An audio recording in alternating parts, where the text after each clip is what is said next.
नमस्कार। प्रवास साक्षी news network के खास कार्यक्रम विश्व फोरम में आप सभी का स्वागत है।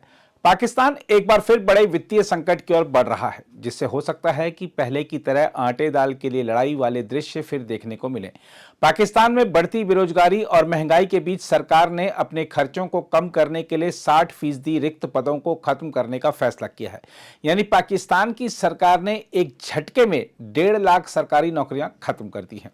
पाकिस्तान के वित्त मंत्री मोहम्मद औरंगजेब ने जानकारी दी है कि संघीय सरकार ने 1.5 लाख नौकरियों को खत्म करते हुए संबद्ध एजेंसियों की संख्या में आधी कटौती करने का फैसला किया है। औरंगजेब ने कहा कि 80 विभागों को 40 में समेकित कर दिया गया है। उन्होंने कहा कि पाकिस्तान सरकार ने व्यय कम करने और प्रदर्शन में सुधार करने के लिए व्यापक लागत में कटौती के उपाय किए हैं। वित्त मंत्री मोहम्मद औरंगजेब ने साथ ही कहा कि यह पहल 2024 के मध्य में प्रधानमंत्री शहबाज शरीफ के तहत गठित एक समिति द्वारा शुरू की गई थी। समिति को 43 मंत्रालयों और उनके अधीनस्थ एजेंसियों के खर्चों की जांच करनी थी। उन्होंने कहा कि इन विभागों पर संघीय सरकार का वार्षिक खर्च 900 अरब रुपए था। उन्होंने कहा कि पाकिस्तान सरकार ने शुरू में जिन 6 मंत्रालयों को सही आकार देने के लिए चुना था, उनमें कश्मीर मामले और गिलगित बाल्टिस्तान, राज्य और सीमांत क्षेत्र, आईटी और दूरसंचार, उद्योग और प्रजनन, राष्ट्रीय स्वास्थ्य सेवा और पूंजी विकास प्राधिकरण शामिल हैं। उन्होंने कहा कि कश्मीर मामलों के मंत्रालय, गिलगित बाल्टिस्तान और राज्य और सीमांत क्षेत्र का विलय किया जा रहा है और पूंजी विकास प्राधिकरण को खत्म किया जा रहा है।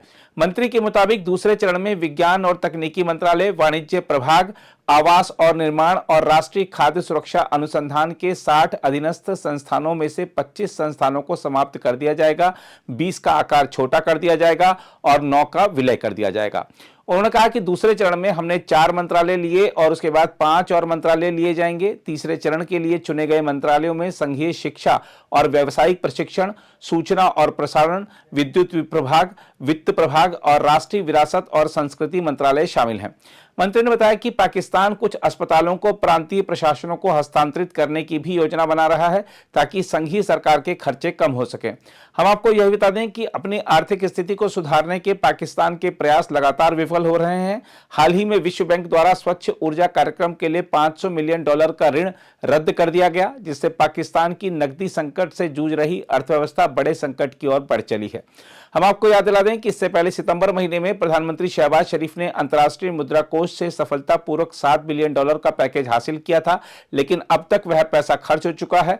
विदेशी मुद्रा भंडार गिरता जा रहा है, विदेशों से मदद मिलनी बंद हो चुकी है और पुराना दोस्त चीन भी अब पहले की तरह मदद नहीं कर रहा है।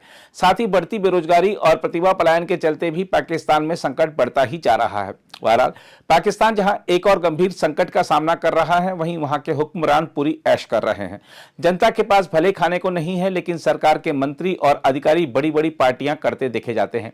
यही नहीं, हाल ही में खुलासा हुआ है कि 22,000 से अधिक नौकरशाहों के पास दोहरी नागरिकता है। यानी जिस दिन माल लेकर ये नौकरशाह निकलना चाहेंगे, वह आसानी से निकल जाएंगे और कष्ट झेलने के लिए आम जनता रह जाएगी।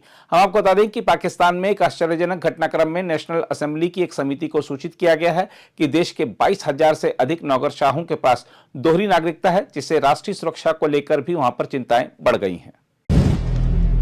अगर आप भी लेना चाहते हैं देश दुनिया की तमाम जानकारी, तो आज ही सब्सक्राइब करें हमारे चैनल को।